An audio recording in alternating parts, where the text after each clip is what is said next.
Okay, I'll make this quick. This happened in my dad's old apartment. It was one of those old apartment houses that's connected to another one. It's made out of bricks and really old. They're not identical inside. The layout is different, and my dad's place cost more because it had more rooms, a bigger kitchen, and a living room. Anyways, I was visiting my dad and brother for a few days when this happened. That morning, my dad left to go to work, and it was me and my brother home. My brother stayed in his room drawing. I made a cup of tea to warm myself up.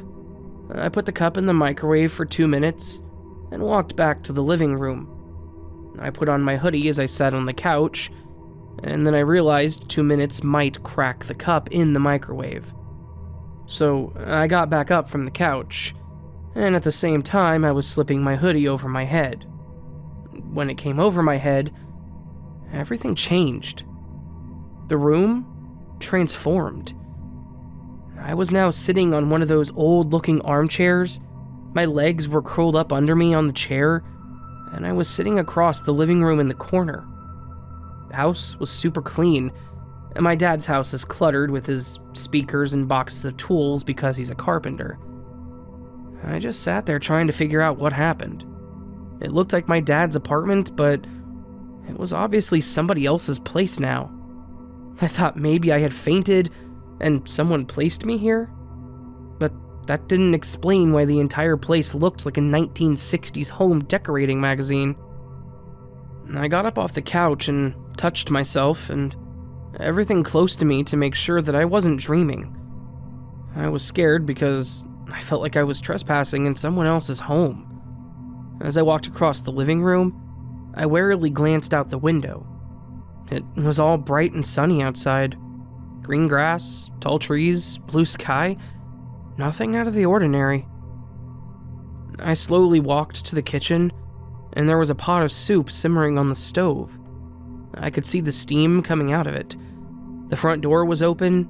The screen door was old-looking, but looked new for some reason. Toward the bathroom, the door was open, and I could see a shadow of a person moving around in there. I quickly turned around and ran straight to my brother's room. It was locked. I knocked on his door. I needed an explanation. I heard his voice answer, but it sounded like it was far away. And then his doorknob rattled a bit.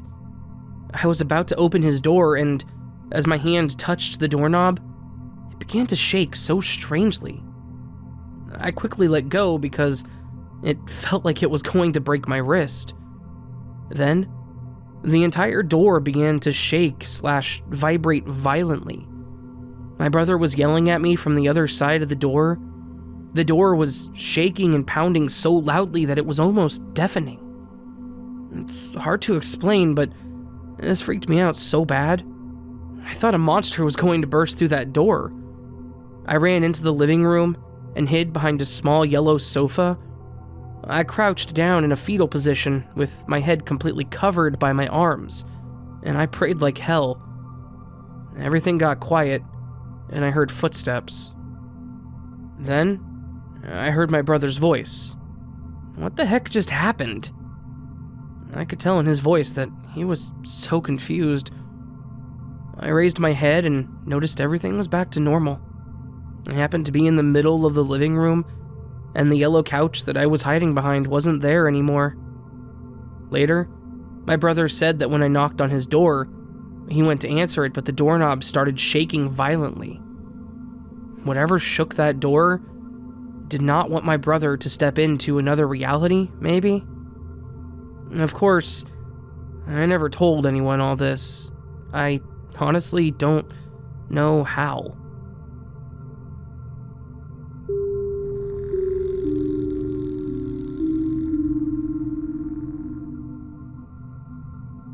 I've told this story so many times before, and to this day, I have no rational explanation for it, nor does anyone that has analyzed the sequence of events. It began on a trip to a popular creek that many would gather at to party, take a dip, and just hang out with their families.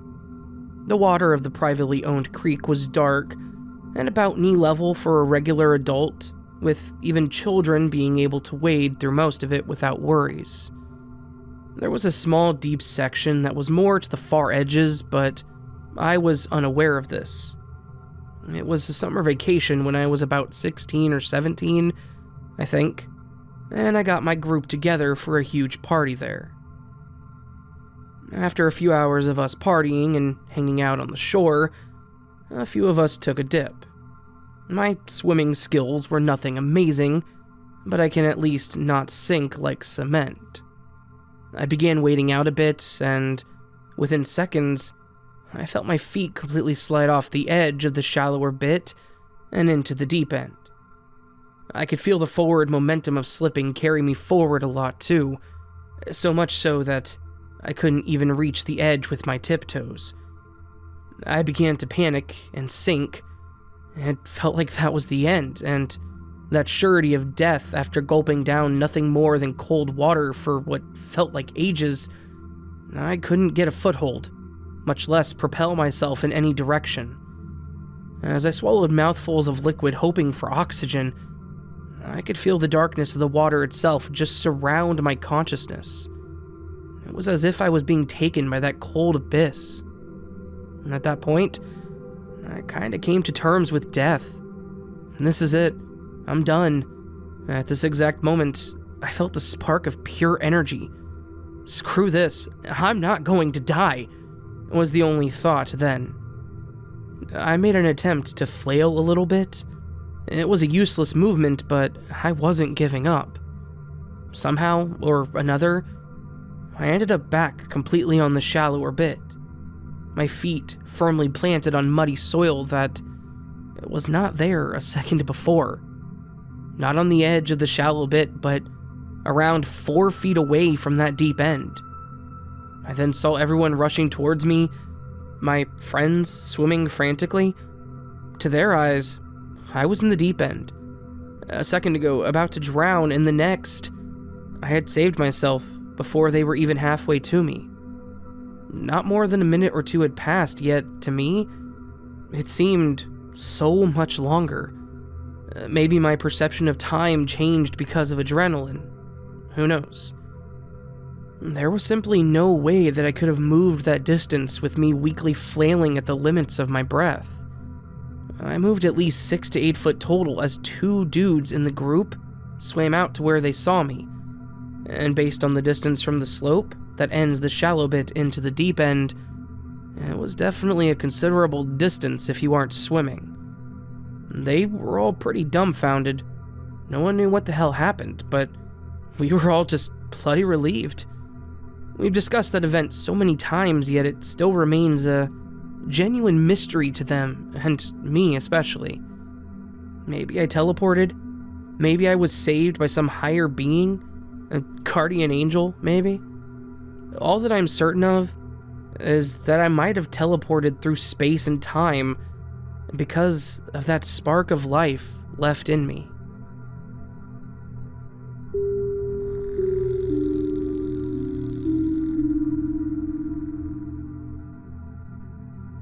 Not very many weird things happen to me. I'm not a believer, and I think that's what protects me from weird things. My life is very bland and typical. Same thing each day. But something happened a few weeks back that I can't exactly explain, and anytime I bring it up to someone, they can't fathom an explanation either. Now, I'm an early bird. I wake up at 4:30 in the morning, before dawn, and I'm on the road to work by 5:25, and no later than that. The ride to work is short, especially on Sundays, because there's already a low flow of traffic, being that it's Sunday, during rush hour, much less before sunup.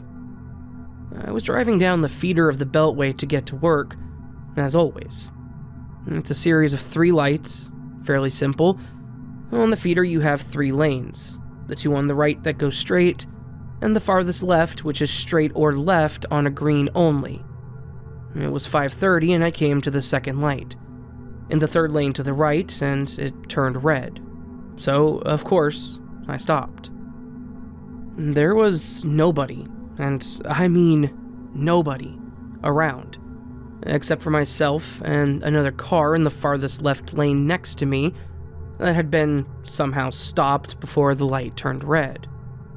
I was in the farthest right, going straight. The other car was clearly on, the brake lights were lit up, and you could see the exhaust from the back. It wasn't broken down or abandoned. Somebody was driving it, I guess. I hope. Again, there were no other cars or people around but that red car. I waited at that light for what felt like forever.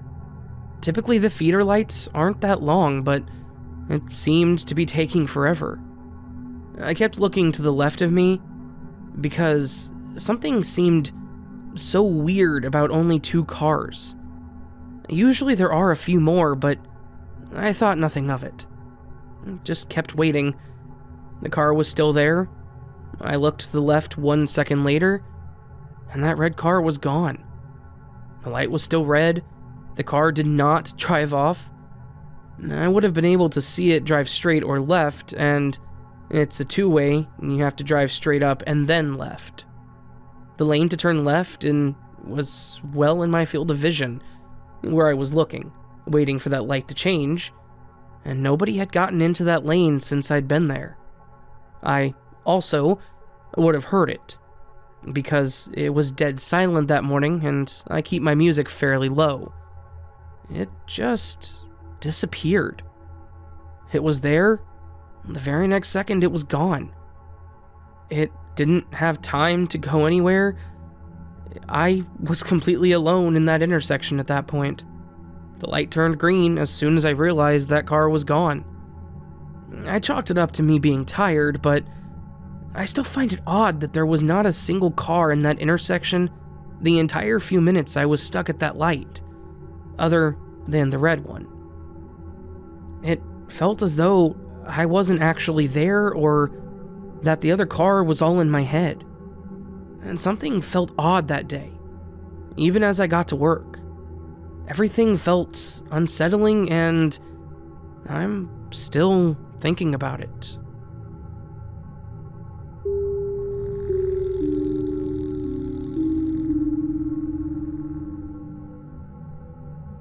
I'm new to this sub. I read all the rules and I hope this fits here because it's been bothering me for 15 years and I want to know what other people think. When I was 20, I'm now 35, I used to love speeding and racing cars. My Honda had a governor in it, which keeps you from driving over a certain speed, usually 120, and I would hit it daily. I begged my friend every day to let me drive his VW Serato that did not have a governor in it, and one day, he finally let me. Myself in front, with him and another buddy in the back seat, we hit the empty freeway at 3 a.m. to see what I could do. I was so excited. There was nobody out there, so I hit the pedal to the metal. Just as I was gaining speed, around 120, I see a semi. Gaining speed, I see another one. Everything happened so fast by this point that I was going about 135, and the next thing I know, 3 semi-trucks are on the highway, lining up perfectly as I approach them, to where I would not be able to pass in any of the lanes.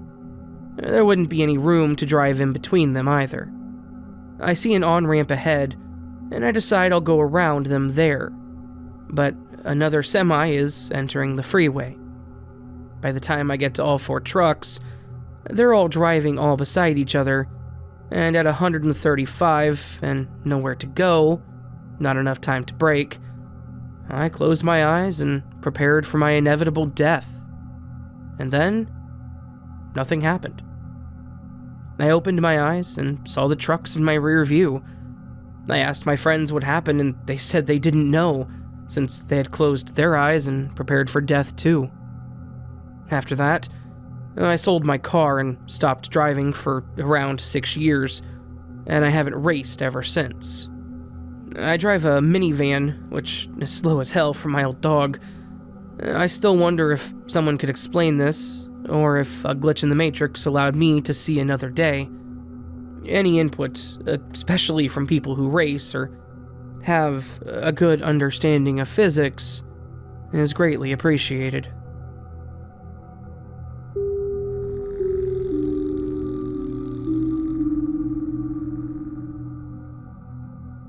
So, a couple of years ago, I went with my dad to Florida to watch the Daytona 500. Before the race started, we were wandering around, getting food, and just kind of exploring while we waited for everything to start. We decided to go into the gift shop that they had there to look around. I picked out a shirt, and my dad picked up a couple of things for my mom and brother, and we headed up to the front to check out. At this point, there were not many people inside the gift shop, just some people checking out something not far from the entrance, and a woman more in the middle of the shop. I think she was a worker, because it looked like she was putting things onto a shelf. So, I'm just following my dad towards the front of the store, and just before I get to the checkout line, I hear this crash behind me. I turned around, and there's a pile of about 15 to 20 little metal shot glasses on the floor directly behind me.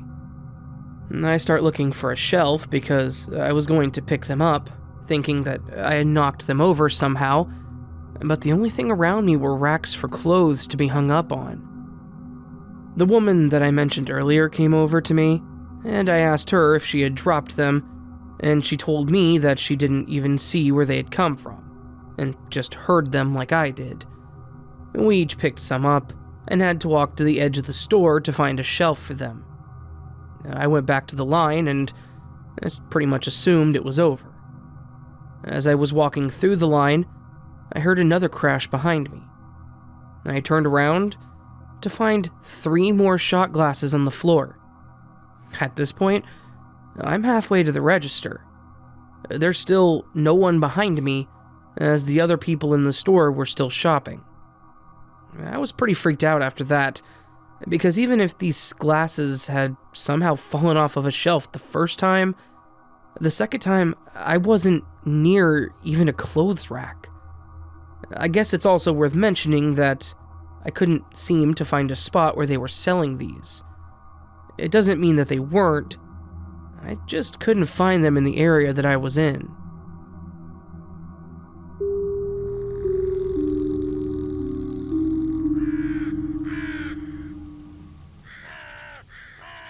Hello there, friends. I hope you enjoyed this collection of Glitch in the Matrix stories. And if I sounded a little softer than normal, it's because I'm once again sick with the same crap I had back in November. I don't know how I've gotten this thing again. I think it's a sinus infection. But it's here again, kicking my backside. I usually get these somewhere between every 6 to 8 months, but it's been 2, and, well, here we are. Hopefully, it goes away quickly. I think I'm day 3 or 4 into this, so if I know how it went last time, it'll be gone by the end of the week. So, this week may just be nasally Raven. It's gonna be Raven speaking through his nose for a little bit. I'm sorry. But if you did enjoy it, please do let me know. Let me know which story was your favorite, and hit that thumbs up button, subscribe to the channel, you know what to do, join the memberships, Coffee, Patreon, follow social medias, websites, all that fancy stuff that I always talk about. I'm gonna get this rendered, I'm gonna get it uploaded. I think I'm gonna fall asleep on the couch for a couple hours, because that's just the only thing I really want to do while I'm not feeling well. Eat pizza and sleep for some reason. Anyway. Alright, folks. I love you. Have a fantastic day. Sorry I wasn't around yesterday, but today I am. I'll be around again tomorrow. Be good. Don't do anything I wouldn't do. Or do. It's your life, really. But anyway. Alright, I'll see you on the next video, friends. But until then, sleep well.